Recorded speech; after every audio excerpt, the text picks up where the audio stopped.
내장 비만을 줄이기 위해서는 간을 튼튼하게 해주고, 또 간을 튼튼하게 해주기 위해서는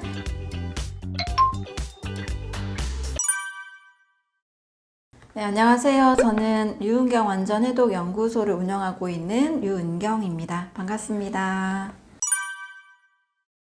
네, 사람의 몸은 기본적으로 세포에 꼭 필요한 음식을 먹어야만 잘 기능을 할 수 있도록 만들어져 있습니다.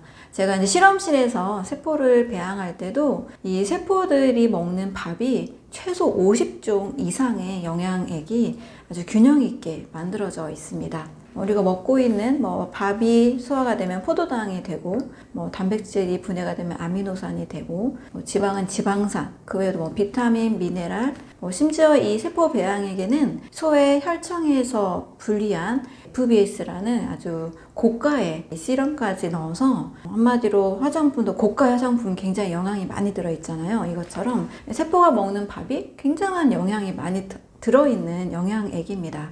근데 우리 몸이 기계가 아니라 이러한 세포들이 이루어진 기관, 전체적인 11가지의 몸 전체의 시스템으로 이루어져 있잖아요. 근데 이렇게 우리 몸에 세포에 필요한 영양이 충분히 공급되지 않으면 일단 인체는 어딘가에 오작동이 일어나게 돼 있습니다. 근데 영양이 부족한 상태에서 당연히 염증이 생길 수가 있고, 또 나쁜 음식을 먹어서 생긴 독소로 인해서도 소화불량을 일으켜도 몸은 굉장히 여기저기 문제가 생길 수 있는데, 기본적인 충분한 영양이 없는 상태에서 또 약을 처방한다 그랬을 때는 몸 전체에는 반드시 자연적으로 움직이는 이 질서, 시스템이 차단이 되게 돼 있습니다. 예를 들면 콜레스테롤 약을 먹으면 몸은 원래 콜레스테롤을 만들어냅니다. 간에서 70%를 합성하고 음식을 통해서 30% 사용을 하는데요. 이 콜레스테롤은 호르몬의 원료가 되고, 또 세포막 그리고 뇌 세포의 원료가 됩니다. 근데 이 콜레스테롤 저해제를 먹게 되면 원래 필요로 하는 이 콜레스테롤을 만들어내는 간에서 합성을 차단합니다. 그래서 필요로 하는 콜레스테롤 양이 줄어들어서 일시적으로 봤을 때는 혈중 콜레스테롤의 양이 정상처럼 떨어진 것처럼 보이지만, 오히려 몸에서는 필요한 콜레스테롤을 만들지 못해서 혈관 생성, 또 세포막 생성, 뇌세포에 장기적으로는 문제가 오는 거죠. 그래서 뇌세포에 필요한 콜레스테롤이 만들어지지 않아서 장기적으로는 뇌 혈관에 문제가 생길 수 있고, 또 치매의 원인, 남성들에게는 혈관 기능의 문제인 발기부전의 원인이 될 수가 있습니다.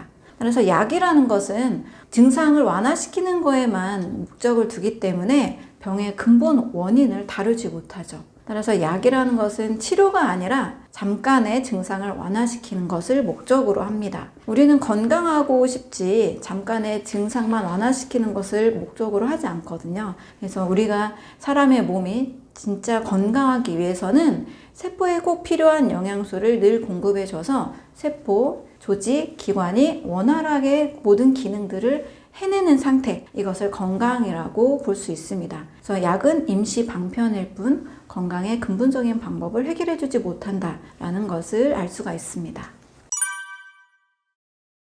집에서도 만약에 하수구가 막혀서 쓰레기가 더러운 물이 배출이 안 된다, 굉장히 큰 심각한 문제가 되죠. 쓰레기 정리를 제때제때 하지 않아서 쓰레기를 보관한 곳이 계속 차오른다, 그러면 또 우리가 일상생활을 제대로 할 수 없을 겁니다.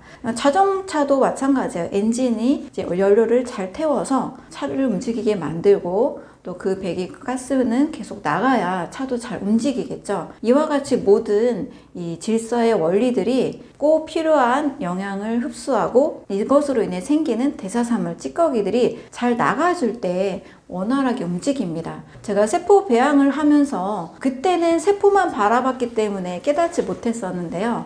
나중에 인체에서 발생하는 독소가 빠져나가는 것이 너무나 중요하구나, 해독이 진짜 중요하구나를 깨닫고 나서 보니까요, 이미 세포가 살고 죽는 이치도 그 안에 담겨 있었습니다.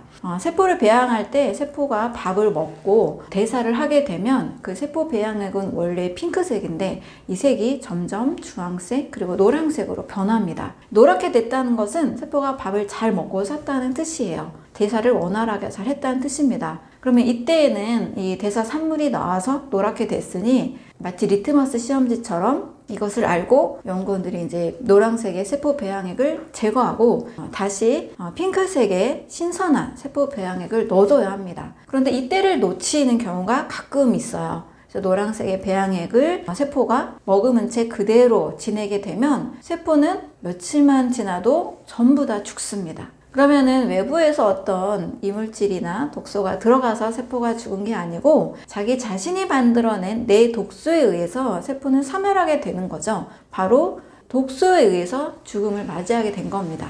그래서 세포는 원래 충분한 50종 이상의 영양소도 있어야 되지만 본인이 만들어낸 독소도 잘 내보내는 해독 기능도 원활해야 세포가 제대로 생명을 이어갈 수 있습니다. 그런데 사람은 이 단순한 세포 구조가 아니라 세포가 이루어져서 조직이 되고 또 조직이 기관을 이루고 이 기관이 전체적으로 우리 인체 시스템을 만들고 있는 거죠. 그래서 단순히 독소가 좀 쌓였다고 해서 바로 죽는 것이 아니라 어떤 증상들을 계속 보여줍니다. 독소가 쌓여서 몸에 보여주는 증상이 바로 염증입니다.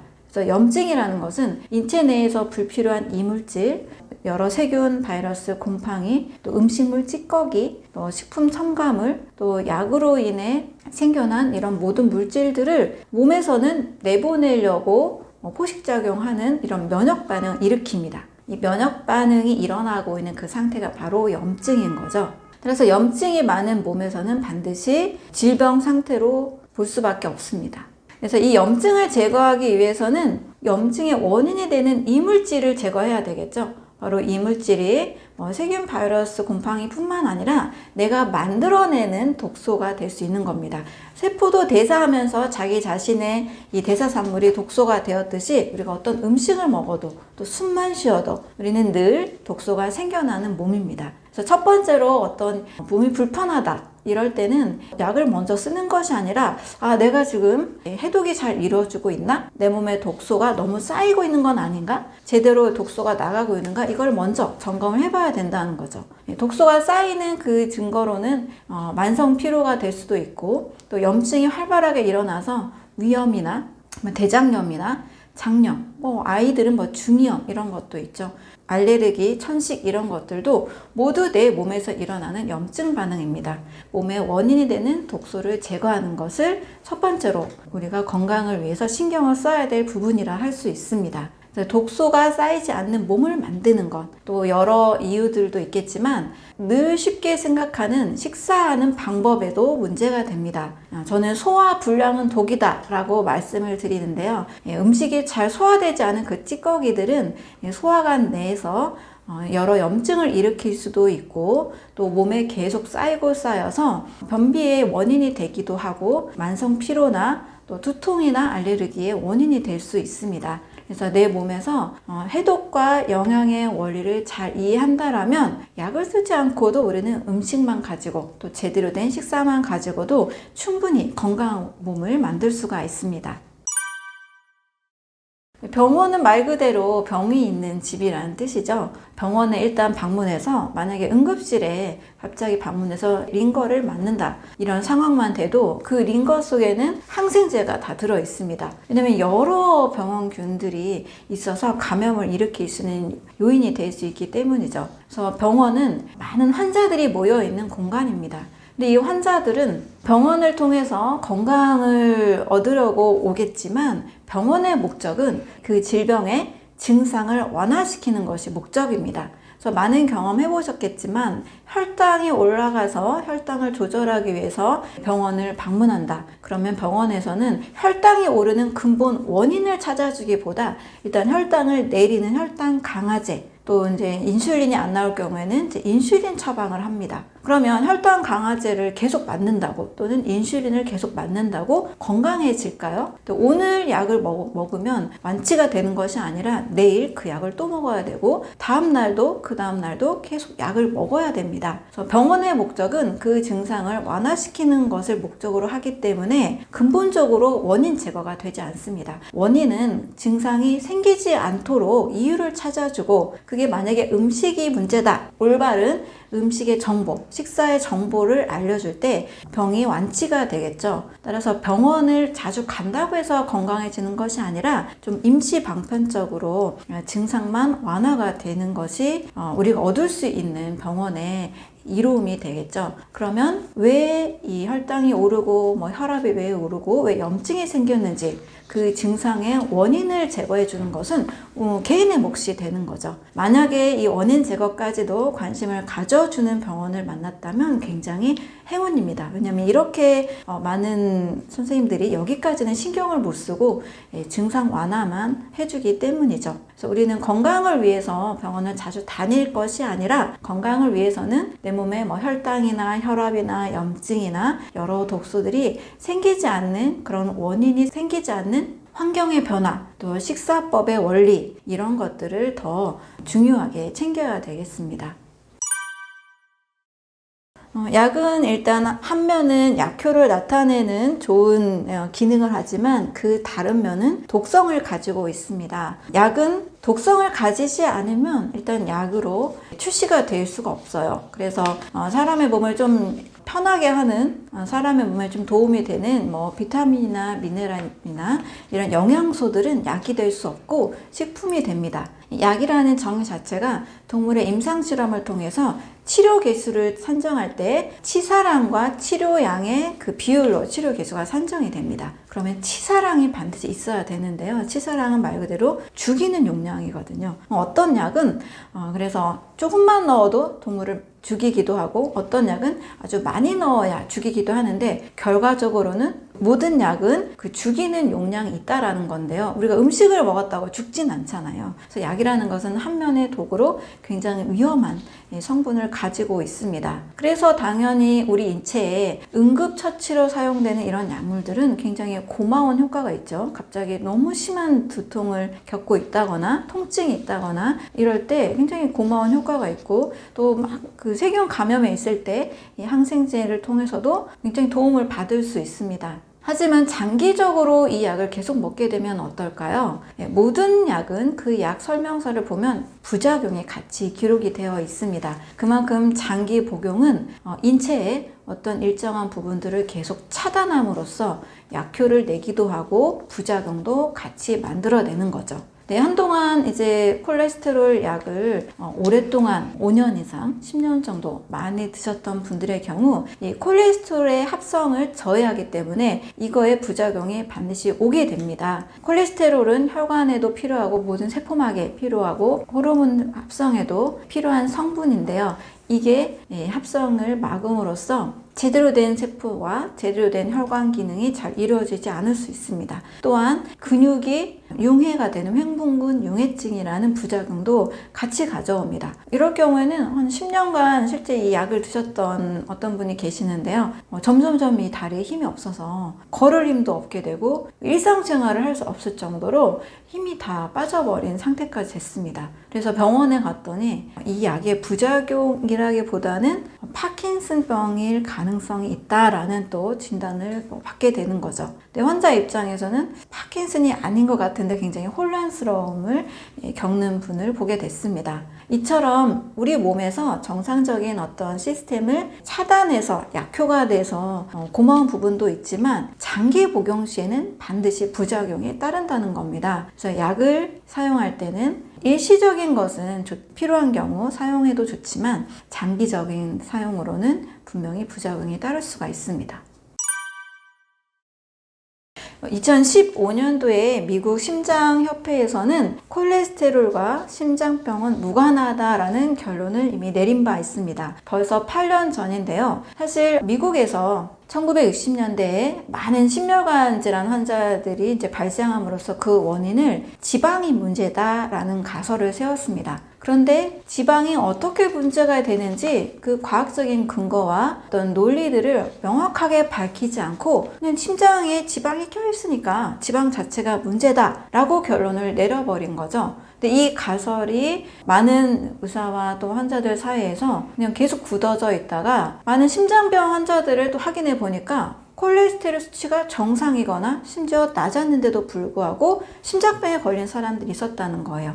또 반대로 콜레스테롤 수치가 높음에도 불구하고 심장병은 걸리지 않은 건강한 사람들도 많이 확인이 됐습니다. 그래서 다시금 확인을 해보니까 지방 자체가 문제를 일으키는 것이 아니라 몸 전체에 활성산소가 많아서 이 몸에 염증이 많을 때 이 콜레스테롤이 혈관벽을 막아서 백혈구의 포식작용이 일어나서 혈관에 쌓이게 되는, 그래서 심혈관이 좁아지게 되고 심장에 문제가 되고 관상동맥에 문제가 되는 이런 결과들이 일어났다는 거죠. 그래서 문제는 콜레스테롤 자체가 아니고요. 내 몸의 환경에 염증이 많이 생기지는 환경 또는 활성산소가 많은 환경, 가공식품을 많이 먹어서 독소가 많이 생길 수밖에 없는 환경, 염증이 많이 일어나는 환경, 이것이 문제라는 것이 밝혀졌습니다.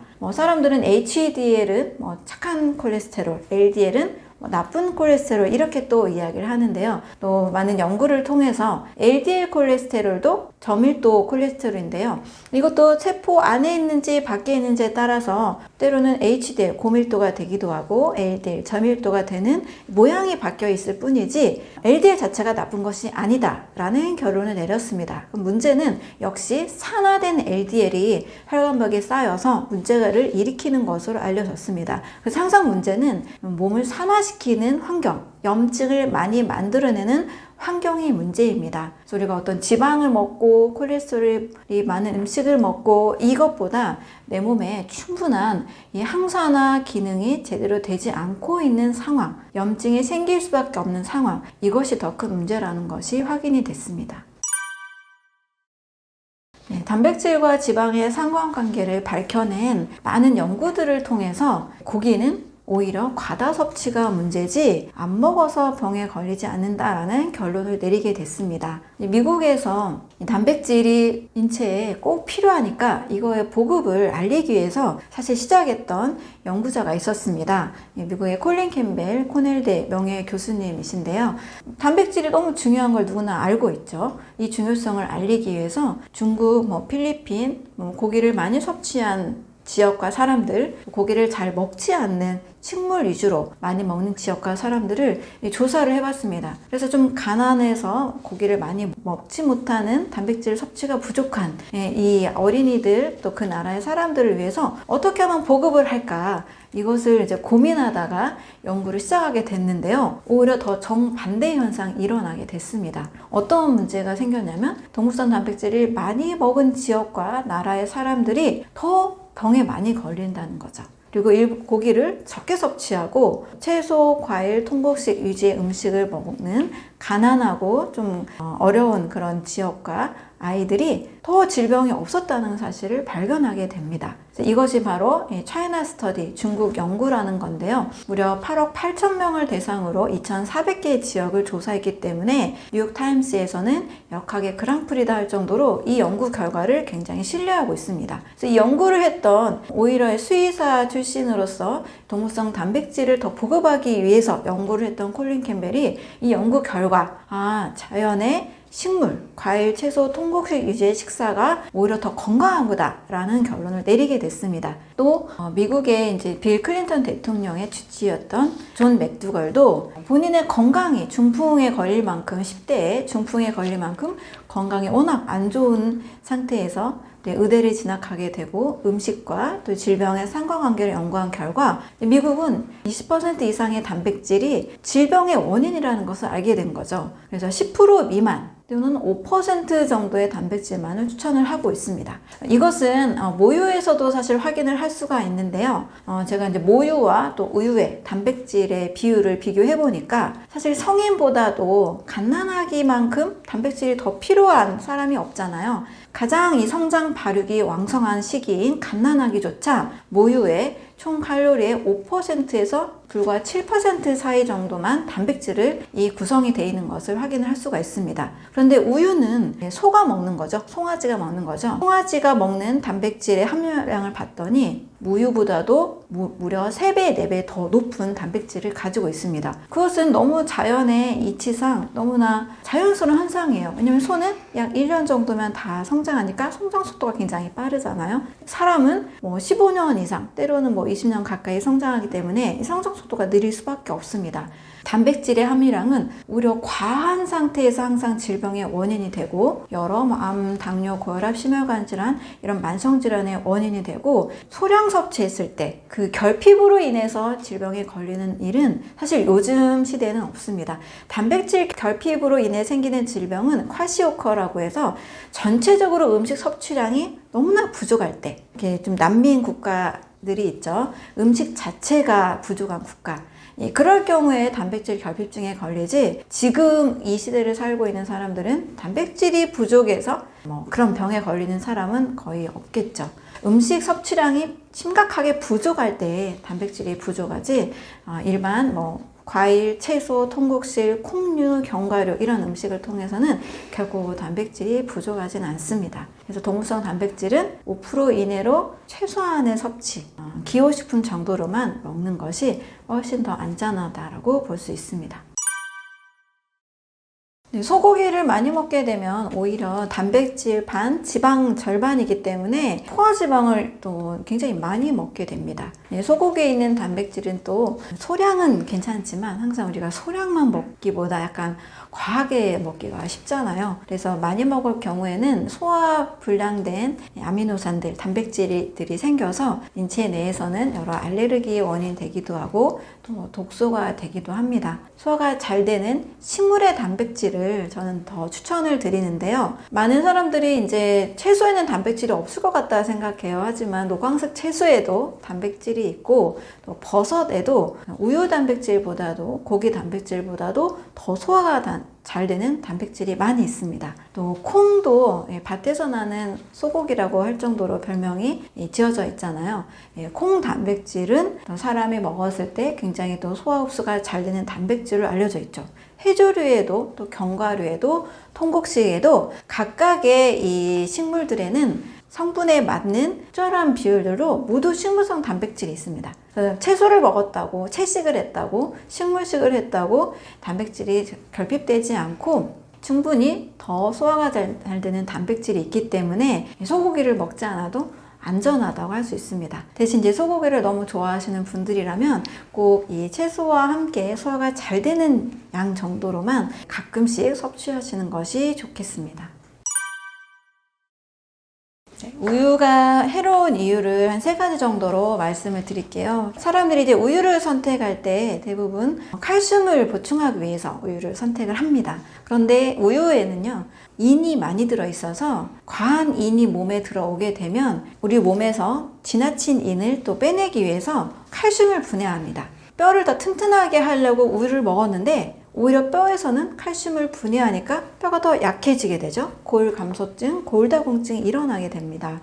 이것은 콜린 캠벨을 중심으로 한 미국의 많은 연구를 통해서 우유를 많이 먹는 낙농국가의 여성일수록 더 골감소증, 골다공증이 많았다라는 그 통계를 확실하게 보여주고 있습니다. 그래서 우유의 칼슘은 뼈를 튼튼하게 하는 게 아니라 더 약하게 만든다라는 부분에서 해롭다고 볼 수가 있습니다. 두 번째는 우유의 단백질입니다. 우유에는 카제인 단백질이 주로 들어있는데요. 이 카제인은 그 특성상 열에 응고가 되지 않고 산에 의해서 응고가 됩니다. 마시면 우리 위에서 위산을 만나게 되죠. 그래서 카제인은 소화가 되는 것이 아니라 더 소화가 안 되죠.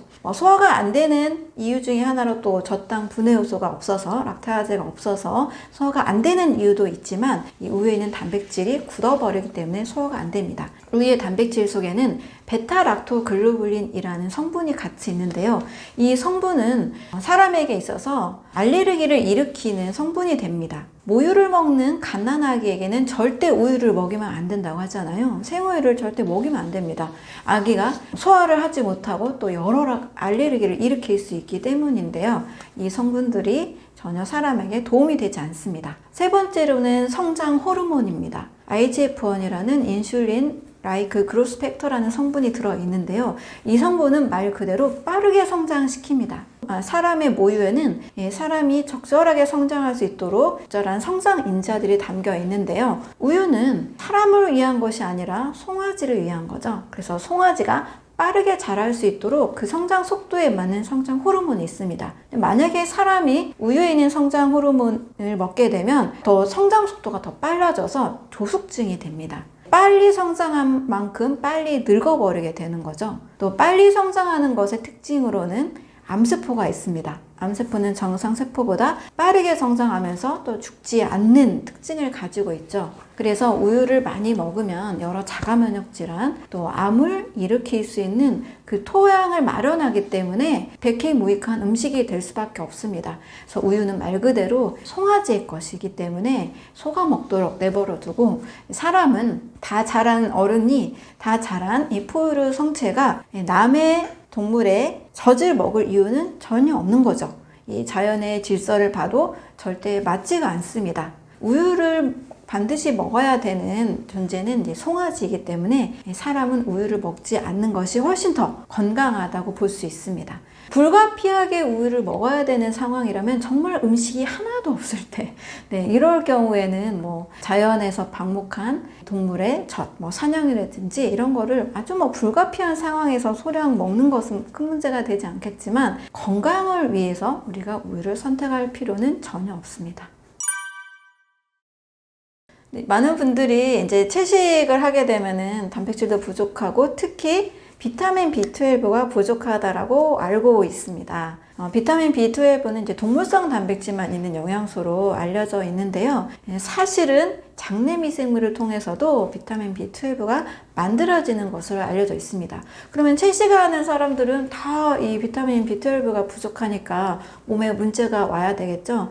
그런데 채식을 콩류나 버섯류나 채소류, 과일류나 통곡식을 충분히 먹는 사람들은 바디빌더도 있을 정도로 굉장히 좋은 근육들도 만들어 가고 있거든요. 그리고 이 비타민 B12는 어떤 분의 경우는 이 된장을 먹으면 이 콩을 통해서도 그 된장이 들어있는 여러 유익균들을 통해서도 충분히 공급이 된다라고 이야기하시기도 하고요. 또 장내 미생물이 비타민 B12를 만들어내기 때문에 부족해지는 영양소는 사실상 없습니다. 부족한 영양소보다 오히려 과잉 섭취하는 동물성 단백질이 훨씬 더 위험하다는 것을 꼭 알아주셨으면 좋겠습니다. 염증이 생기는 이유를 이제 크게 한 3가지 정도로 살펴보면 좋겠는데요. 첫 번째는 말 그대로 염증은 왜 생기냐면 우리 몸에 불필요한 것들이 들어왔을 때 방어하는 과정, 면역이라고 하죠. 이 면역 반응으로 인해서 생깁니다. 세균이나 바이러스나 곰팡이, 여러 성분들, 우리 몸에 전혀 필요가 없는 것들이 우리를 공격할 때 염증이 생길 수밖에 없습니다. 이럴 때 생기는 염증은 당연히 자연스럽게 우리 몸이 전반적으로 기능을 잘 해낸다라면 잠깐 생겼다가 잘 이 면역 반응이 잘 이루어지면 사라지는 것이기 때문에 큰 문제가 되지 않습니다. 하지만 두 번째 이유인 여러 화학물질에 의해서 생기는 염증은 반드시 우리 몸에서 생기지 않도록 조심을 해야 됩니다. 이 화학물질이라는 것은 몸에 불필요한 식품 첨가물과 그리고 약품이 될 수가 있습니다. 이 첨가물은 일부러 첨가물을 이렇게 몇 그램씩 먹는 사람은 아무도 없겠죠. 우리가 만나는 가공식품, 즉석 요리된 식품들, 또 배달 음식들에 너무나 많이 들어 있습니다. 1년에도 우리 한국인들이 먹는 첨가물이 약 25kg이라고 알려져 있습니다. 10년이면 250kg을 먹게 되는 거죠. 만약에 마트에서 또 편의점에서 삼각김밥이나 샌드위치 하나만 골라도 최소 30가지에서 50가지의 이 첨가물이 들어 있습니다. 이런 식으로 우리가 하루에 가공식품을 하나만 먹는 게 아니라 또 마트에서 만들어진 이런 조리된 음식, 햄버거 같은 음식, 치킨, 외부에서 먹는 이런 모든 음식들에는 대부분 첨가물들이 들어 있습니다. 인체는 이 첨가물을 영양소로 인식하지 못하겠죠. 합성 착색료, 보존료, 이런 첨가물들이 몸에서는 다 불필요한 이물질로 인식이 됩니다. 그러면 간에서도 신장에서 여러 가지 해독이라는 과정을 거치게 되는데, 약간의 첨가물은 몸에서 거뜬히 해독할 수 있겠지만 너무나 많은 가공식품, 너무나 많은 이 보존되는 음식들을 먹다 보면 몸에서는 이것들을 다 해독하다가 지쳐서 염증 반응을 일으킬 수밖에 없습니다. 일단 이물질은 다 염증을 일으킨다라고 이해하시면 되겠습니다. 또한 약품도 몸에서 계속 해독을 해야 되는 성분입니다. 모든 화학물질들은 인체가 필요로 하는 성분이 절대 아니기 때문에 다 해독을 해야 됩니다. 이 해독하는 과정에서 우리 몸에 지나친 이 성분이 들어오게 되면 면역 세포들이 다 염증 반응을 일으킬 수밖에 없습니다. 그래서 이 식품 첨가물 그리고 약품들이 염증을 일으킬 수 있는 요소가 됩니다. 세 번째로는 과식하는 식사법도 문제가 됩니다. 우리 뷔페 같은 식사를 하고 오면 굉장히 다양한 종류의 음식을 먹게 되죠. 탄수화물 음식도 먹고 단백질이 많은 음식도 먹고 지방이 많은 음식도 먹고 또 과일, 채소 여러 가지를 굉장히 많이 먹습니다. 그랬을 때 소화가 잘 안 되는 경험을 많이 해보셨을 거예요. 트림도 나오고 가스도 나오고 또 다음날 변 상태도 굉장히 좋지 않은 것을 경험해 보셨을 겁니다. 이것은 소화 불량된 상태인데요. 모든 에너지를 내는 탄수화물, 단백질, 지방이라는 이 음식들은 완전히 소화가 잘 돼서 완전 연소가 돼야 찌꺼기만 잘 나가면 우리 몸에서 큰 문제를 일으키지 않습니다. 그런데 이 탄수화물이 제대로 여러 음식들과 섞여서 소화가 안 됐다. 그러면 탄수화물은 발효가 되고 단백질은 부패가 되고 지방은 산패가 됩니다. 자, 몸속에 발효되고 부패가 되고 산패가 된 찌꺼기들이 쌓여 있다 라고 상상을 한번 해보세요. 이것은 집 거실 위에 식탁 위에 엄마가 이제 불고기를 해놓고 일주일 동안 그대로 뒀다고 상상해 보시는 것과 똑같습니다. 실온에 그대로 둔 이 고기 음식들이 시간이 지나면 이제 부패 변질돼서 썩어서 냄새가 나죠. 이것과 마찬가지로 소화 불량은 우리 몸에서 독소로 작용을 합니다. 그래서 과식하는 습관, 또 여러 음식을 동시에 많이 섞어 먹는 습관, 또 골고루 잘 먹어라 라는 이 의미는 세포에 꼭 필요한 음식 영양소가 담겨져 있는 상태를 말하는 거지, 골고루 정말 20가지, 30가지 음식을 동시에 먹는 식사법을 말하는 것이 아닙니다. 골고루 동시에 너무 많이 먹을수록 소화 불량이 돼서 독소로 작용하기 때문에 과식하는 습관, 이것도 역시 몸에 염증을 일으킬 수가 있습니다. 사람의 몸에서는 이물질이 들어오면 그것을 당연히 내보내야만 정상적인 인체의 생명 시스템을 유지할 수가 있습니다. 만약에 집에 도둑이 들어왔는데도 가만히 있다. 당할 수밖에 없겠죠. 강도가 들어와서 거의 살인하려고 하는 이런 사람이 들어왔다. 가만히 있으면 당연히 우리가 생명의 위협을 받을 수밖에 없고 생명을 잃을 수밖에 없겠죠.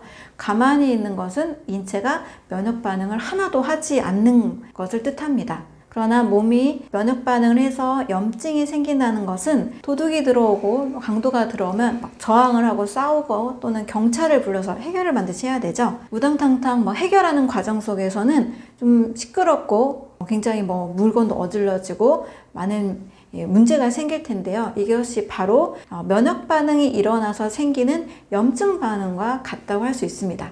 염증이 일어나게 되면 여러 몸의 반응들이 나타나는데요. 통증이 생기고 발열, 열이 생기고 발적, 빨갛게 붓고 기능이 멈추게 되는 이런 또 부종이 생기기도 하고 또 기능에 이상이 생깁니다. 자, 이렇게 염증 반응이 일어난다는 것은 몸에서 해로운 물질들을 내보내는 자연스러운 반응입니다. 단, 이 염증 반응이 매일 도둑이 매일 들어와서 매일매일 전쟁을 치른다라면 큰 문제가 되겠죠. 이 염증 반응이 일시적으로 일어나서 완화가 되는 것은 정상적인 생명의 반응이지만 너무 수시로 독소가 되는 음식, 독이 되는 그런 첨가물들을 계속 먹는다면 몸에서는 끊임없이 염증 반응이 일어날 수밖에 없거든요. 그래서 과하게 너무 자주 일어나는 염증이 문제지 일시적으로 세균, 바이러스, 독소들을 해결해가는 염증 반응은 인체 내에서 자연스러운 생명 반응이라 할 수가 있습니다.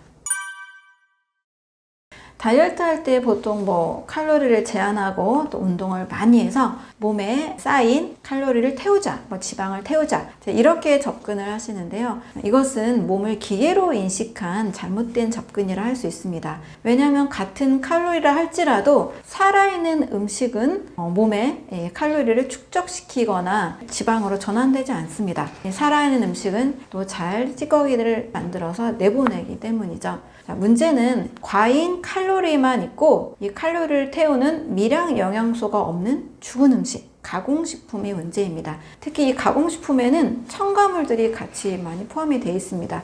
예를 들어 빵으로 과식했다, 또는 밀가루 음식, 라면이나 국수나 이런 면 종류로 과식을 했다 라고 예를 들어보면 칼로리는 정말 많죠. 그런데 이 칼로리를 제대로 태워주는 미량 영양소, 비타민, 미네랄, 식이섬유 같은 효소 같은 이런 미량 영양소가 전혀 없습니다. 더군다나 이 빵을 만들고 라면이나 이런 가공식품 만들 때는 반드시 몇십 가지 첨가물이 같이 들어가죠. 이 첨가물들은 우리 뇌에서 식욕을 조절하는 이 시상하부를 지속적으로 자극을 할 수가 있습니다. 이 시상하부는 식욕을 억제하는 호르몬과 식욕을 촉진하는 호르몬을 조절하는 역할을 하는데요. 첨가물에 의해서 시상하부의 기능이 망가져서 적게 먹었는데도 칼로리는 적은데도 불구하고 살이 찌는 이 원인이 될 수가 있는 거죠.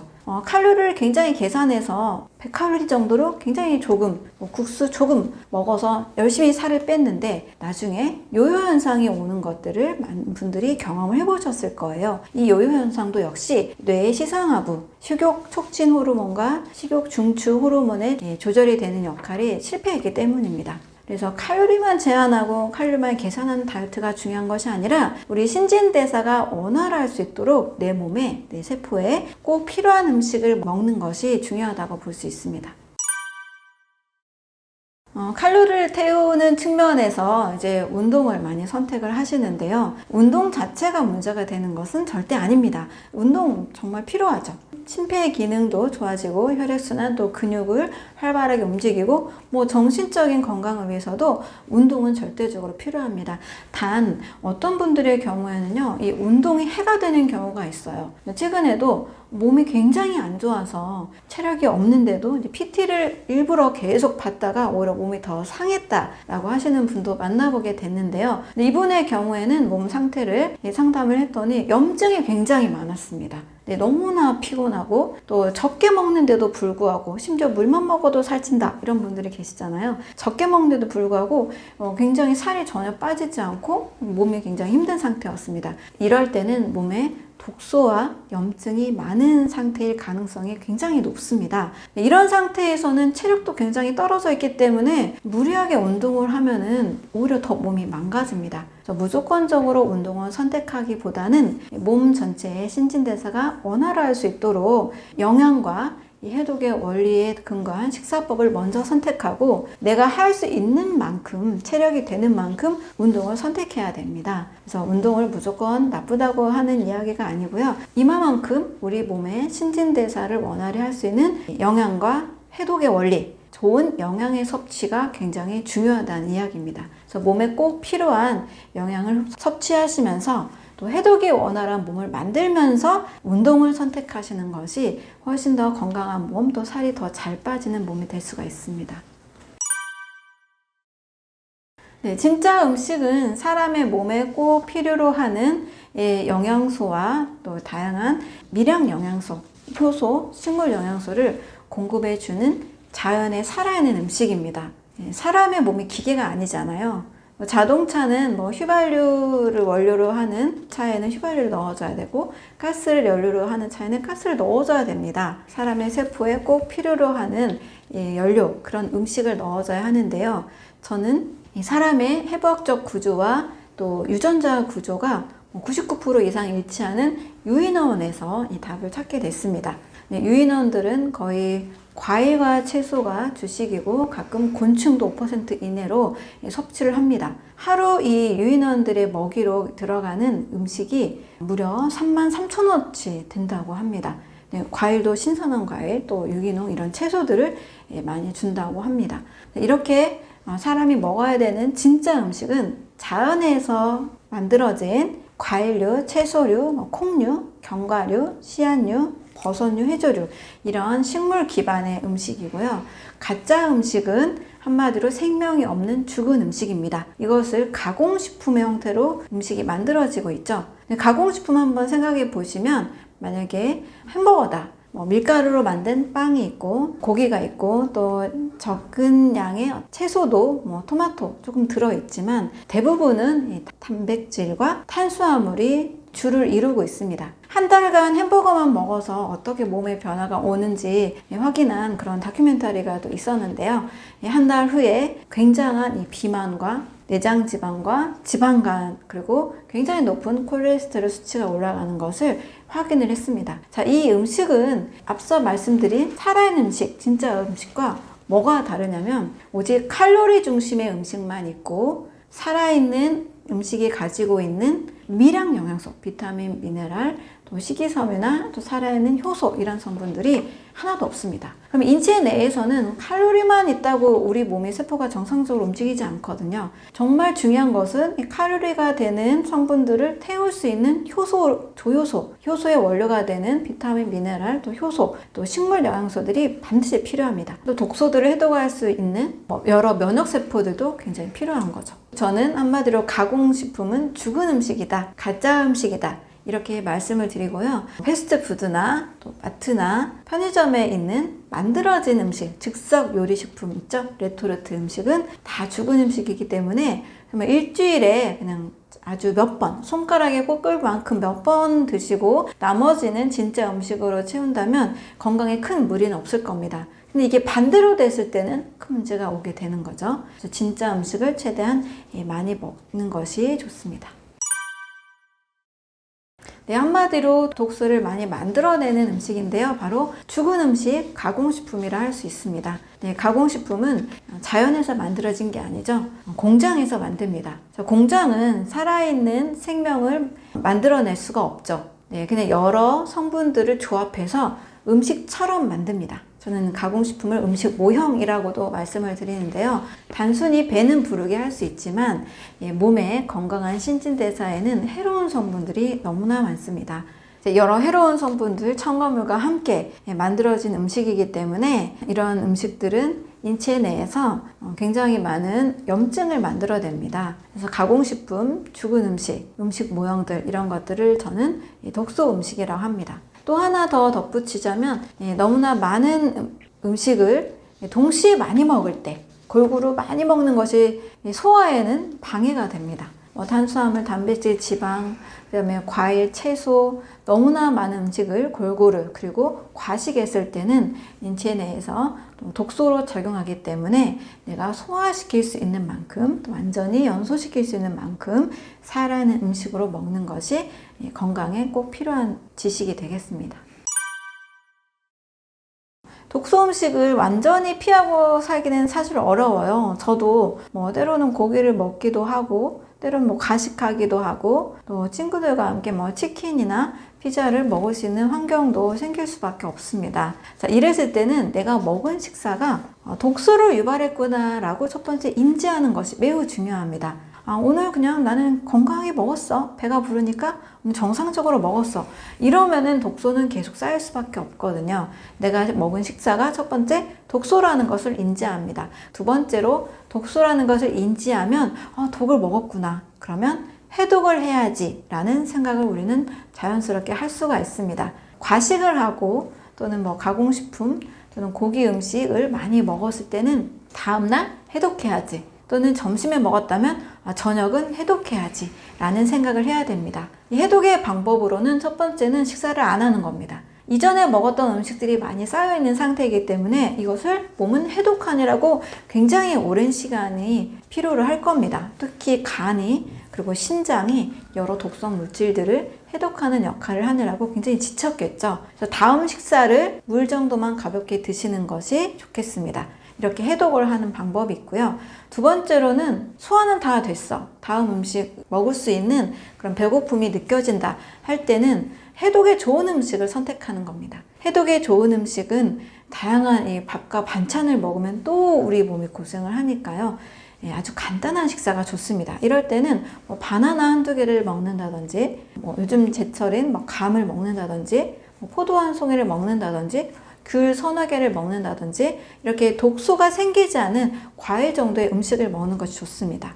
또 과일과 채소를 1대1로 갈아서 과일, 채소 스무디 형태로 먹는 것도 괜찮습니다. 과일류, 채소류 이런 음식들은 몸에서 어떠한 큰 소화효소를 필요로 하지 않고 소화 흡수가 잘 되기 때문에 몸을 아주 편안하게 영양소를 공급해주는 음식이라고 할 수 있죠. 그래서 과일 또는 채소로 해독하는 습관, 이것이 독소 음식을 먹었을 때의 좋은 해결책이라고 할 수 있습니다. 네, 다이어트와 독소는 아주 밀접한 연관이 있습니다. 보통 이제 살이 찐 분들은 이제 비만 세포가 증가한 상태죠. 비만인 상태에서는 몸에 염증이 많고 또 비만 세균이 생긴 상태라고 볼 수 있습니다. 근데 왜 염증이 많고 비만 세균이 많은 몸이 됐을까요? 바로 몸에 꼭 필요한 음식을 먹으면 염증도 안 생기고 또 건강한 유익균이 많습니다. 네, 문제는 독소가 되는 음식을 먹었기 때문이에요. 염증이 많이 일어난다는 것은 일단 몸에 해로운 게 들어온 거거든요. 그래서 여러 가공식품, 햄버거, 패스트푸드, 너무 이렇게 과식하는 습관, 이런 것 때문에 독소가 많이 생겨서 염증이 일어나고 또 이런 음식들은 유해균을 늘립니다. 그래서 장내 미생물의 균형이 깨어졌기 때문에 또 살이 찌는 몸이 될 수밖에 없는 거죠. 그래서 다이어트 할 때는 먼저 내가 독소가 많구나 라고 인식을 하시고 운동으로 빼는 것보다 해독해야 되겠구나. 해독에 집중을 하시는 것이 훨씬 다이어트가 빠르게 됩니다. 해독을 하게 되면 염증이 줄고 또 비만 세균이 사라지게 됩니다. 그래서 이 두 가지가 먼저 해결되면 지방이 분해되는 것은 굉장히 가속화가 되죠. 다이어트의 목적은 근육을 빼고 또 몸을 그냥 혹사시켜서 마르게 만드는 것이 아니라 건강한 몸이 되게 하는 것이 목적이 되겠죠. 그래서 건강하게 해독을 먼저 한 다음에 그 다음에 또 이에 적절한 식사와 운동을 통해서 체지방들을 빠르게 분해하는 다이어트를 선택하는 것이 좋습니다.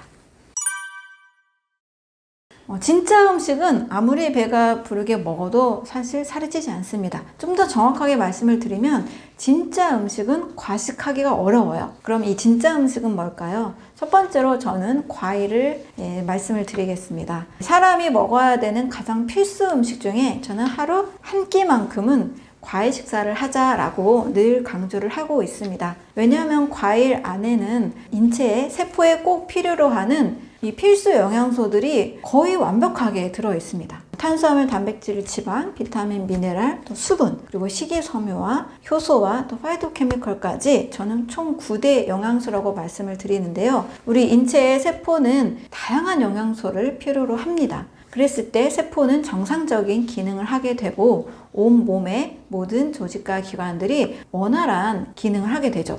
이랬을 때는 사실 살이 찔 필요가 없는 거죠. 몸 전체가 원활하게 잘 돌아가고 있기 때문에 지방이 축적되지 않습니다. 하지만 이제 문제가 되는 요소들을 먹었기 때문에 지방이 쌓인 상태가 됐는데요. 아주 세포에 꼭 필요한 영양소가 굉장히 많이 들어있는 과일을 먹게 되면 세포가 만족을 하고 몸 전체에도 적당한 혈당, 적당한 혈압, 적당한 또 이 식욕을 만족하기 때문에 과식하지 않게 됩니다. 저는 과식하는 이유 중에 하나가 효소 부족이라고 말씀을 드리는데요. 예를 들면 빵 종류 음식, 또 다 익혀서 만든 양념이 많이 들어있는 그런 고기 요리, 이런 것들은 좀 과식하기가 쉬워지죠. 대부분 요리가 다 되어 있는 죽은 음식의 상태입니다. 죽었다는 것은 생명체가 가지고 있는 효소 반응이 현재 상실된 상태입니다. 효소는 42도가 넘어서면 효소의 활성이 불활성화가 되는데요. 열에 의해서 가열과 다양한 요리들을 통해서 효소가 없는 음식은 죽은 음식이 되고 이 죽은 음식은 과식을 일으키게 됩니다. 살아있는 음식, 효소가 많이 들어있는 음식은 과식하기가 어려워요. 그래서 제가 과일로 과식 한번 해보세요 라고 말씀을 드려도 과일은 어느 정도 적당히 먹고 멈추게 됩니다. 또 채소로 과식해보세요 해도 채소로는 과식이 참 어려워요. 살아있는 음식을 많이 드시게 되면 과식이 되지 않고 또 살이 잘 찌지 않게 됩니다. 그래서 과일류, 채소류, 또 견과류, 이런 자연 유래의 살아있는 이런 식물 음식들을 통해서 우리는 충분히 배부르게 먹어도 살이 찌지 않을 수가 있습니다. 그 중심에는 이제 살아있는 음식이 가지고 있는 효소라는 특징이 있습니다. 효소가 많이 들어있는 음식을 많이 드시면 살이 찌지 않을 뿐만 아니라 건강해지기 때문에 이런 음식들을 많이 드시는 것이 좋겠습니다. 역류한다는 것은 거꾸로 오른다는 거죠. 그리고 거꾸로 올라서 바로 이 위가 아닌 식도에 염증을 일으키는 것을 역류성 식도염이라고 합니다. 위 안에는 굉장한 이 점액층이 있어서 강한 위산으로부터 보호를 해줍니다. 그런데 식도에는 이 점액층이 없어요. 그래서 위산이 역류할 경우에는 이 식도에서 굉장한 이 산에 의해서 타들어가기 때문에 굉장한 염증 반응을 일으키고 가슴앓이라고 하죠. 굉장히 이제 아픈 증상들이 나옵니다. 자, 위산은 역류하지 않도록 만들어졌는데 왜 역류하게 될까요? 위산이 역류하는 이유에는 많은 분들이 위산이 많기 때문이라고 하는데요. 오히려 그 반대입니다. 위산이 적기 때문에 위산이 적다라는 것을 신호를 보내줌으로써 위산이 오히려 반대로 역류하게 됩니다. 어떠한 기전이냐면 위에는 적당한 위산이 나와야 음식이 잘 소화가 되겠죠. 그런데 위산이 적은 거예요. 적으니까 위산아 더 분비하라 라는 신호를 보내줍니다. 그 신호를 가스트린이라는 호르몬이 받게 돼요. 이 가스트린은 위산을 많이 분비하도록 역할을 해주면서 위와 식도 사이의 조임근인 분문근을 열어버립니다. 그럼 열어버리니까 위산이 오히려 더 거꾸로 역류하게 되는 거죠. 따라서 위산이 과다해서 역류하는 것이 아니라 그 반대, 위산이 적기 때문에 보내주는 이 신호로서 분문 조임근이 열려지면서 나타나는 현상입니다. 역류성 식도염이 있을 때는 위산이 안 나오도록 막는 이 위산 억제제를 먹게 되면 이게 더 심해집니다. 역류성 식도염이 낫지 않는 분들이 약을 먹어도 잘 낫지 않죠. 이 기전이 아니라 반대로 위산이 많은 몸의 환경을 만들어줘야 됩니다. 그래서 HCl이 위산이죠. HCl을 오히려 더 투여하는 방법, 소금이 NaCl이죠. 클로라이드를 더 보충해주는 좋은 소금을 먹는 방법, 이것이 역류성 식도염의 바른 치료라고 볼 수 있습니다. 또 인체 자체의 생명 반응이 곧 효소 반응이라고 볼 수 있습니다. 지금 이 말을 듣고 있는 여러분들이 이렇게 눈을 뜨고 있고 알아서 숨을 쉬고 있고 혈액순환이 또 알아서 모든 장기의 기능들이 다 알아서 자동으로 움직이고 있잖아요. 저도 이렇게 말을 하고 있는 이 순간에도 인체의 모든 반응은 효소 반응이라고 할 수가 있습니다. 효소에는 대부분 쉽게 알고 있는 게 소화효소인데요. 탄수화물 소화효소 아밀라아제, 단백질은 펩신, 펩타제, 지방은 리파제, 이렇게 소화효소는 좀 알고 있는데요. 인체는 이 소화효소만 있는 것이 아니라 대사에 관계하는 효소, 또 잠재적인 기능을 또 발휘하도록 하는 잠재효소까지 효소의 종류만 해도 어떤 학자들은 12,000가지 정도로 이야기를 하고 있습니다. 이 효소의 반응은 과학적으로 아직 다 분석이 되지 않은 상태인데요. 이 효소 자체가 워낙 뛰어난 능력을 가지고 있기 때문에 아인슈타인도 그런 말을 했죠. 과학은 이 자연의 아주 일부분만 구성한 거다. 우리가 아는 것은 5%도 안 된다. 이런 얘기를 했는데요. 인체 역시 저는 과학적으로 다 알지 못하는 영역 중에 하나가 바로 이 효소 반응이라고 생각을 합니다. 우리가 인체 자체가 살아있기 때문에 다양한 효소 반응이 늘 일어나고 있는데요. 이 효소 반응을 하고 있는 인체에 적합한 식사는 효소가 살아있는 음식이라는 거죠. 효소는 아까 말씀드린 대로 요리를 하는 순간 다 파괴가 되기 때문에 살아있는 형태의 자연의 음식으로 먹을 때 효소를 같이 섭취할 수가 있습니다. 자, 그러면 인체에서는 이렇게 소화효소, 또 대사효소, 또 잠재효소까지 수많은 효소 반응의 결과로 생명 반응이 일어난다라고 할 수 있는데요. 당연히 이 효소가 많이 보유되는 몸이 건강한 몸이 됩니다. 어린이들의 경우 입에서 침이 줄줄 흐르잖아요. 이 침도 효소입니다. 이 효소가 많기 때문에 이 생명 반응이 활발하고 또 건강하다라고 볼 수 있죠. 그런데 이제 노인들, 특히 이제 병이 깊은 환자들의 경우에는 침도 안 나온다라는 말을 합니다. 이 효소가 부족한 몸이 되는 거죠. 따라서 효소가 많이 유지될 수 있는 몸을 만드는 것이 건강한 몸이라고 할 수 있습니다. 병 안 걸리고 사는 법의 저자인 시냐 히로미라는 사람은 한 번도 암 사망 진단서를 쓰지 않은 명의로 굉장히 유명한데요. 엔자임 건강법이라고 해가지고 효소가 많은 몸을 유지하자를 늘 주장을 하고 있습니다. 그러기 위해서는 살아있는 음식, 효소가 있는 살아있는 음식을 많이 섭취하는 것이 좋겠죠. 그래서 최대한 요리를 많이 하지 않은 음식을 선택하는 것이 좋습니다. 효소는 크게 소화효소, 대사효소, 그다음에 잠재효소까지 있는데요. 소화효소는 음식을 먹었을 때 소화시켜서 영양을 흡수하는 것이 굉장히 중요하죠. 그래서 탄수화물, 단백질, 지방을 분해하는 이런 소화효소들이 있습니다. 몸은 소화만 하는 것이 아니라 또 여러 면역작용도 하고 또 혈액순환도 하고 심장도 계속 뛰고 있고 다양한 대사작용을 하고 있습니다. 이 대사에 관련된 효소들도 굉장히 많이 있죠. 근데 모든 효소들을 다 분석한 것은 아닙니다.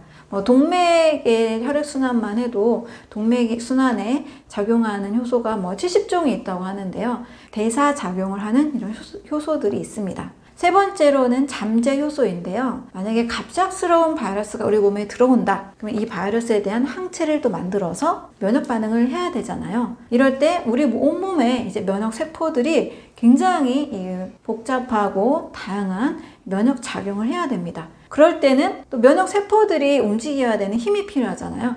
역시 이것도 면역 세포들이 쓰는 효소들, 잠재적인 효소가 필요하다고 할 수 있습니다. 근데 만약에 통장에 잔고가 하나도 없어서 갑작스러운 사고에 대응하지 못하는 그런 불상사가 생길 수 있는 것처럼 인체 내에도 소화에 늘 너무나 많은 효소를 사용하고 있다라고 한다면 이 갑작스러운 그런 면역 반응을 해야 될 때, 갑작스러운 항체를 만들어내는 바이러스가 들어올 때는 이 잠재 효소가 없어서, 통장에 잔고가 없어서 항체를 만들 힘이 없을 수 있는 거죠. 그래서 이 효소가 부족한 사람들은 기저질환자일 수가 있는데요. 이미 당뇨, 고혈압, 만성신부전, 이미 몸이 굉장히 많은 기능 저하 상태이고 또 염증이 많기 때문에 효소를 굉장히 많이 사용하고 있는 상태입니다. 이럴 때 새로운 이 바이러스에 대해서도 항체를 만들 힘이 굉장히 부족한 거죠. 그래서 잠재 효소도 충분히 만들 수 있는 그런 몸을 만드는 것이 좋습니다. 그러기 위해서는 너무 소화 효소에 많이 몸이 효소를 낭비하면 안 되겠죠. 그래서 과식을 하거나 나쁜 음식을 많이 먹게 되면 또 효소가 굉장히 고갈되는 몸이 됩니다. 우리 몸은 어떻게 하면 이 소화 효소의 에너지를 적게 쓰고 잠재 효소를 많이 늘릴 수 있을까? 이것을 생각하는 것이 건강을 잘 유지할 수 있는 방법이라고 할 수 있습니다. 미국의 어느 동물원에서 있었던 사건입니다. 2차 세계대전 이후에 이제 미국에서 동물원을 운영할 때 그 동물들에게 적절한 가열된 그런 사료들을 먹이고 있었던 때였다고 합니다. 그런데 동물들이 점점점 병에 걸리고 아파가고 있었다는 거예요. 원인을 살펴보고 좀 분석을 한 결과 사자는 원래 육식동물이니까 다른 동물의 이 살을 뜯어 먹어야 되잖아요. 사료를 먹으니까 당연히 사자에게 적합한 음식이 될 수 없었던 거죠. 원숭이, 유인원 동물들에게는 또 살아있는 그런 과일, 채소를 줘야 되는데 또 가열식을 주니까 영양이 또 결핍이 되셨던 것을 확인을 한 거죠. 그래서 사료를 음식을 바꿔줬습니다. 사자에게는 생고기, 생간 이런 음식을 주고 원숭이에게는 과일, 바나나, 오렌지 이런 신선한 음식을 줬을 때 효소가 충분히 공급이 되다 보니까 동물들이 다시 생기를 얻어서 건강을 회복했다는 이야기들이 있습니다. 그래서 효소 치료라는 것이 실제 응용이 되고 있는데요. 우리나라보다 좀 이제 미국이나 유럽의 경우에는 굉장히 이제 암 환자나 병이 깊은 환자들에게 인위적으로 효소를 또 만들어서 효소약을 주는 그런 치료들이 있습니다. 그래서 효소가 죽어가는 생명도 살릴 수 있다라는 것은 원래 생명체가 가지고 있어야 되는 효소들을 보충을 해줌으로써 그런 효소 음식을 줌으로써 모든 기능들을 빠르게 정상화시켜주는 치료들을 이야기를 합니다.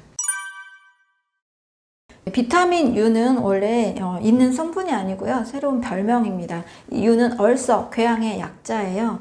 1949년에 스탠퍼드 의과대학에서 가넷 체니 박사팀에 의해서 이 얼석, 궤양이 나왔다라는 그런 연구 결과로 이 이름이 붙여졌습니다. 궤양이니까 항궤양성 인자가 들어있는 양배추를 먹고 나서 65명의 사람들이 무려 3주 만에 63명이 완치가 된 거예요.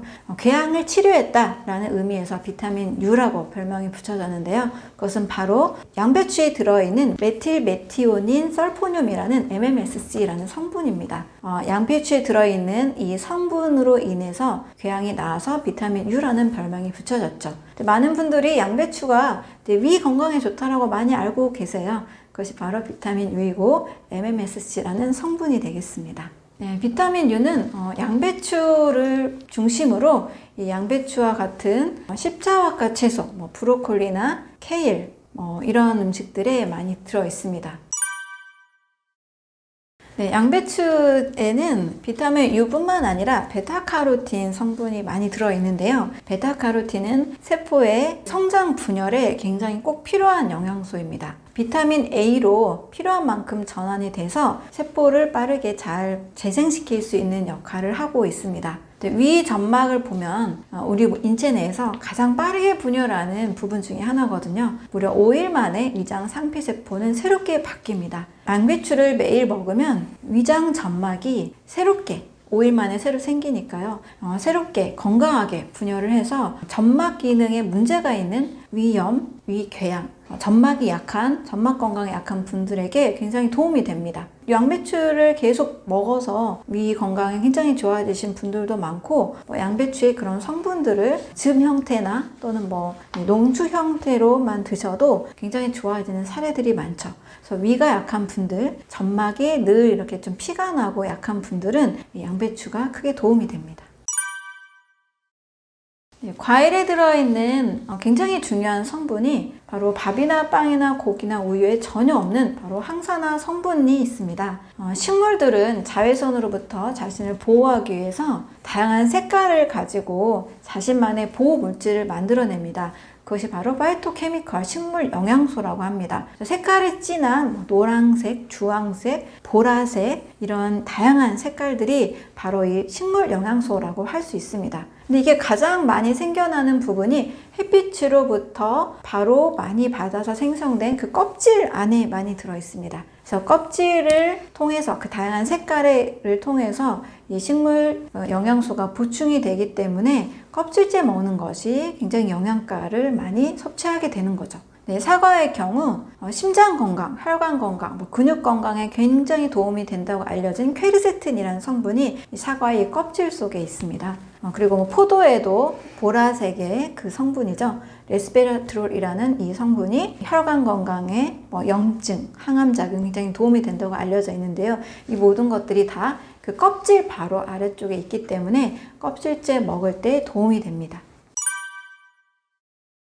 과일을 먹어서 체중 감량에 도움이 되는 이유는 크게 두 가지로 볼 수 있는데요. 첫 번째는 비만의 원인 중에 하나로 바로 염증을 잡을 수 있기 때문입니다. 비만 세포에서 이 염증 물질이 계속 나와서 살이 잘 안 빠지는 이유 중에 하나인데요. 염증이 많은 사람들은 무리한 다이어트를 절대 하면 안 됩니다. 이분들은 먼저 염증을 제거해야 됩니다. 이 염증에 바로 빠른 효과가 있는 것이 과일에 들어있는 비타민, 미네랄, 그리고 파이토케미컬 다양한 영양 성분입니다. 몇 종류만 있는 것이 아니라 과일 안에 한 종류의 그 열매 안에는 무려 과학이 다 분석하지 못한 수천 가지 영양소가 있을 수도 있거든요. 그래서 이런 영양소들을 통해서 몸의 염증을 해결해 주기 때문에 과일이 굉장히 다이어트에 크게 도움이 됩니다. 두 번째로는 비만인 분들의 경우 대부분 장내 미생물에 비만 세균이 많고 건강한 유익균은 굉장히 적은 모습을 볼 수가 있습니다.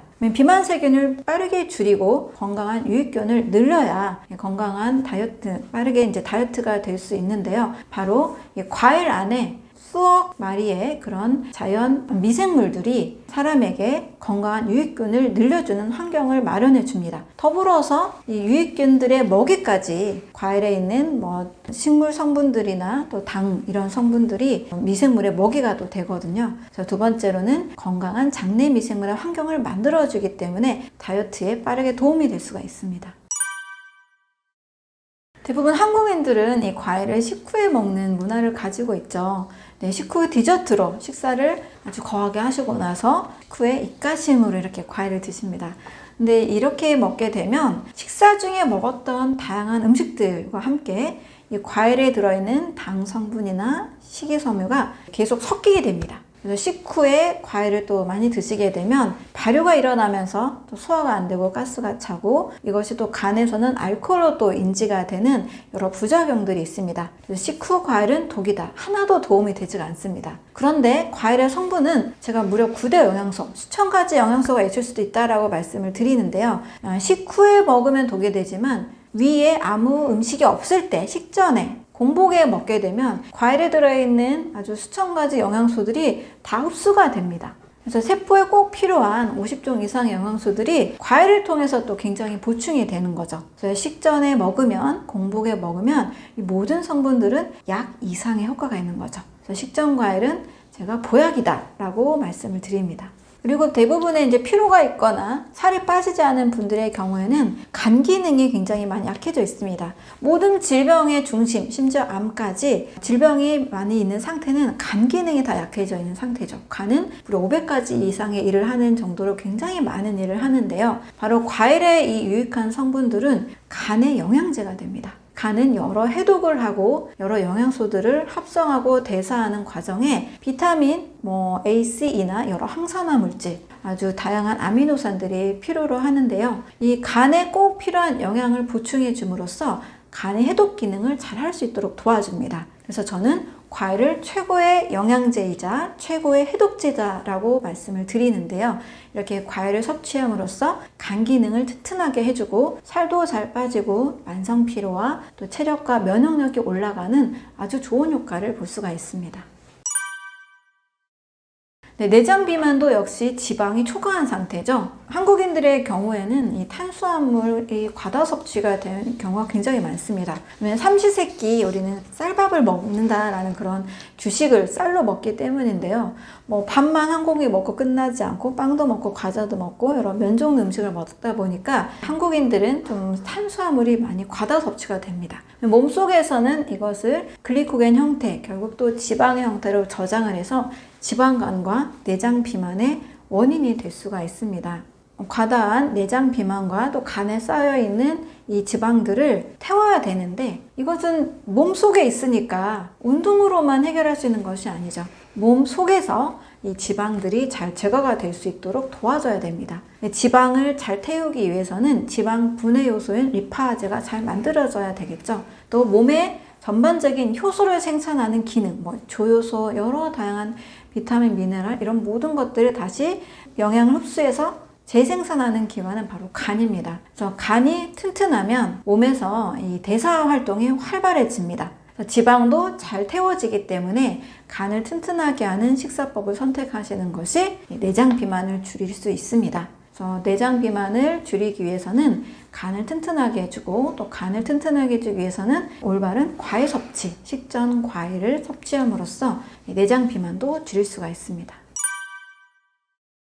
식전에 과일을 먹으면 무려 수천 가지 영양소를 제가 섭취하는 효과가 있다고 말씀을 드렸는데요. 많은 분들이 빠르게 느끼는 변화로는 변비가 해결이 됩니다. 과일에 들어있는 이 식이섬유가 장 건강에 꼭 필요로 하는 수용성 식이섬유입니다. 장에는 다양한 식이섬유가 필요한데요. 장 연동 운동을 또 도와주면서 또 적당한 고용물을 매끄럽게 빠져나갈 수 있도록 만들어주는 역할을 하는 것이 바로 수용성 식이섬유입니다. 그래서 변비가 해결이 되기 때문에 몸이 굉장히 가벼워지죠. 또 과일은 소화가 잘 되기 때문에 굉장히 속이 편하다라는 이야기들을 매우 많이 해주십니다. 그래서 소화 불량인 분들, 음식을 먹었을 때 또 몸이 굉장히 무거워지고 식곤증이 있는 분들은 매 끼니마다 식전 과일을 선택하시면 굉장히 몸이 가볍습니다. 또 과일에 들어있는 여러 성분들이 해독 기능을 굉장히 잘 해줍니다. 이 해독이 원활하게 되면서 면역력이 올라가게 되죠. 그래서 감기가 잘 걸리는 아이들이 아침 과일 한 식사만 해도 감기가 안 걸리는 아이들로 바뀔 수 있습니다.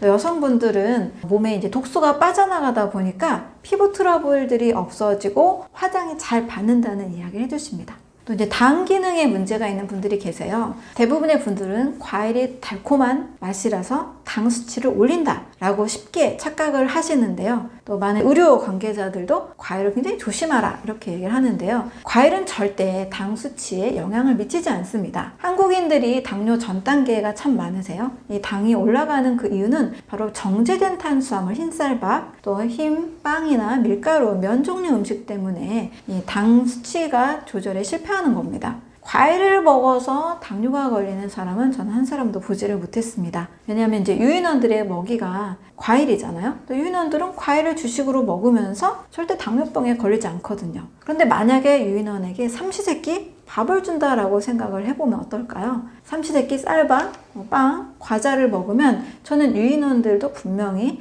췌장 기능에 문제가 오고 당뇨 전 단계가 올 거라고 생각을 합니다. 과일에 있는 당분은 쌀밥보다도 더 안전한 당지수, 20, 30, 40 정도의 안전한 당지수를 가지고 있고, 쌀밥은 100% 포도당으로 분해되지만 과일은 3분의 1만 포도당, 그리고 과당과 자당입니다. 그래서 당 수치에 전혀 문제를 일으키지 않습니다. 또 과당이 중성지방을 만들어서 간에 쌓인다라는 이야기를 하는데요. 그거는 액상과당의 이야기고요. 합성해서 만든 당분의 이야기고, 과일의 과당은 수분과 식이섬유와 자연의 상태로 완벽하게 만들어져 있기 때문에 간에 쌓이거나 중성지방을 합성하지 않습니다.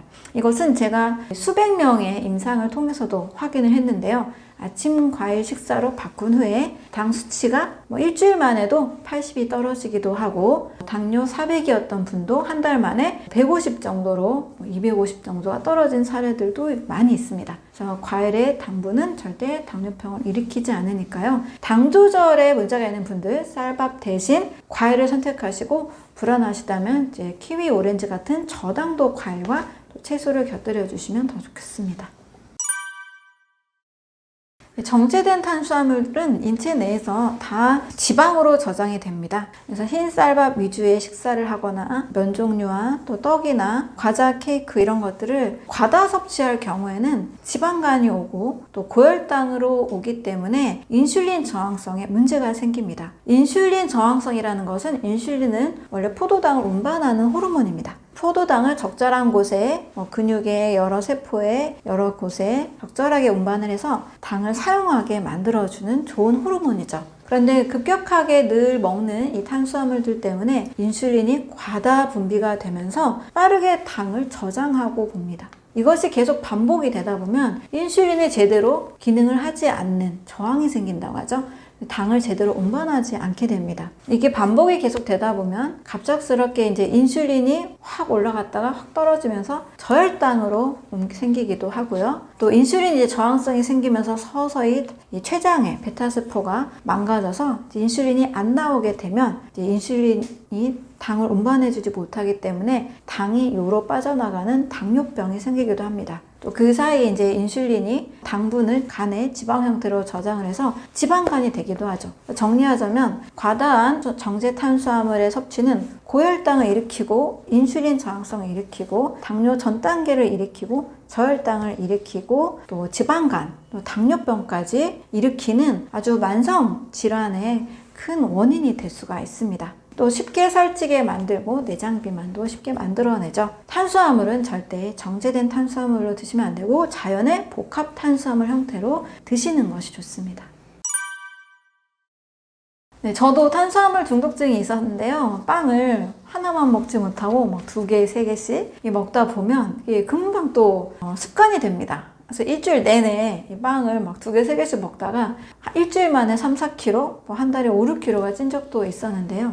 이 탄수화물은 또 더 많은 탄수화물을 부릅니다. 그래서 탄수화물을 끊어야 될 때는 의지적으로 끊기가 참 어려워요. 이게 또 중독성이 있거든요. 탄수화물 먹는 순간 만족감이 있고 또 계속 중독이 됩니다. 그래서 탄수화물을 끊어야 되겠다, 예를 들면 빵을 끊어야 되겠다 라고 계획이 세워지신다면 먼저 자연의 탄수화물을 섭취하는 것이 좋습니다. 특히 자연의 탄수화물 중에 현미 같은 쌀밥보다는 과일을 먼저 드시는 것이 좋아요. 과일은 달콤한 맛도 있고 또 신맛도 있고 여러 복합적인 맛을 가지고 있습니다. 그래서 이 달콤한 맛이 충족이 되면 빵에 대한 욕구가 줄어들어요. 그래서 과일을 먼저 먹고 빵을 먹어야 되겠다라고 계획을 한번 세워보시는 거예요. 그러면 과일을 먹고 나면 달콤한 맛도 채워지고 또 배가 좀 부릅니다. 그랬을 때 빵을 절반으로 줄일 수 있기도 하고 서서히 반복이 되다 보면 빵이 어느 순간 맛이 없게 돼요. 제가 이제 수년간 탄수화물 중독성에 시달리다가 과일 식사를 선택한 뒤에는 빵이 그렇게 맛있지 않더라고요. 그래서 맛없어서 빵을 안 먹게 되는, 아주 자연스럽게 빵을 끊게 되는 좋은 효과가 있습니다.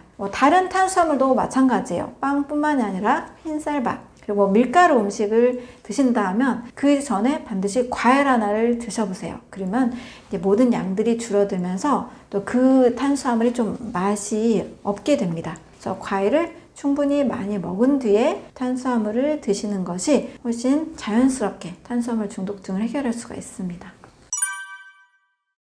많은 분들이 이제 장의 유익균으로 유산균이 필요하다는 것을 알고 있습니다. 그래서 장의 건강을 위해서 유산균 요구르트를 선택하시는데요. 저는 요구르트는 찬성하지 않습니다. 모든 우유와 유제품, 요구르트, 치즈 이런 모든 유제품들은 다 모태 성분은 우유입니다. 우유는 단백질도 문제고 칼슘도 문제이고 또 성장 호르몬이 문제가 되기 때문에 거기에 이제 우유의 지방도 문제라고 이야기하는 이론들도 있습니다. 이런 모든 성분들을 만들어낸 요구르트이기 때문에 고스란히 우리 몸에 면역계의 문제, 여러 독소의 문제를 가지고 있는 거죠. 성장 호르몬 문제를 가지고 있기 때문에 요구르트 형태로는 추천하지 않습니다. 유산균 요구르트를 늘 마시는 습관보다는 이미 자연의 이 과일과 채소 안에도 아주 좋은 유익균들을 가지고 있습니다. 이 자연의 미생물들이 있거든요. 이것들을 먹으면서 건강한 이 미생물들의 먹이까지 같이 가지고 있기 때문에 자연의 식물들을 최대한 다양하게 섭취하시는 것이 좋습니다. 브리스톨 대변표가 있는데요. 변의 모양을 7가지로 나눈 겁니다. 우리가 어떤 그 음식을 먹었느냐에 따라서 변의 색깔도 다르고 모양도 다르고 질감도 다르다는 것을 우리 다 경험을 해보셨을 텐데요. 때로는 변이 묽기도 하고 때로는 변이 바나나 변처럼 적당한 굵기와 매끄럽게 빠져나간 때도 있고 또 너무나 이 토끼똥처럼 수분이 다 흡수되고 건조된 형태의 변도 있습니다. 건강한 변은 우리 아이들의 변을 황금변 봤다라는 이야기들을 엄마들이 하시잖아요. 황금변을 보면 건강하게 아이가 잘 먹고 잘 소화시켰다 라는 증거로 확인을 하시죠. 어른도 마찬가지예요. 어른이 되면 황금변을 못 본다가 아닙니다. 황금변을 볼 수 없는 음식을 먹었기 때문에 그 황금변이 안 나오는 거죠. 그래서 어른도 바나나 변, 거기다가 물에 뜨는 바나나 변이 나온다면 굉장히 이상적으로 식사를 잘 한 겁니다. 물에 뜨는 바나나 변은 아무 식사나 나오는 것이 아닙니다. 과식을 하거나 고기를 많이 먹으면 절대 볼 수 없어요. 일단 식물 위주의 음식을 나의 소화 요소로 완전히 소화시키고 완전히 연소시키면 그 찌꺼기만 나오게 됩니다. 그 결과물이 바로 물에 뜨는 바나나 변입니다. 물에 뜬다는 것은 이 변 안에 모든 영양소들이 다 흡수가 됐기 때문에 물보다 비중이 가벼워져서 물에 뜨게 됩니다. 그래서 영양소를 다 흡수하고 찌꺼기만 나오는 상태에 물에 뜨는 바나나 변이 바로 가장 건강에 좋은 변이라고 할 수 있습니다. 미국에서 주사와 수술만 가지고는 환자들을 치료할 수 없다라고 느낀 의사들에 의해서 1800년대에 만들어진 자연위생학 학문입니다. 많은 사람들이 주사를 맞고 또 약을 먹지만 치료가 잘 되지 않죠. 그래서 우리 몸의 인체의 리듬을 이제 연구를 해봤더니 인체는 3가지 리듬을 가지고 있다라는 이야기를 합니다. 아침에 우리 자연계를 보면 아침에 늘 해가 뜨고 저녁 해가 지죠. 이 자연의 질서가 계속 움직이고 있는 것처럼 인체도 몸의 질서가 있습니다. 3가지 질서, 3가지 리듬입니다. 첫 번째는 배출의 주기입니다. 새벽 4시부터 정오 12시까지는 몸이 흡수하는 시기가 아니라 배출하는 시기라는 거죠. 집에서도 하수구가 잘 배출이 돼야 되고 쓰레기가 잘 배출이 돼야 되는 것처럼 인체도 몸에 쌓여있는 여러 성분들이 독소들이 배출해내는데 시간이 필요합니다. 그래서 아침에 일어나면 먼저 잘 배출하려고 우리 화장실을 가죠. 소변뿐만이 아니라 대변도 잘 배출해야 아침이 아주 거뜬하고 또 기분이 좋습니다.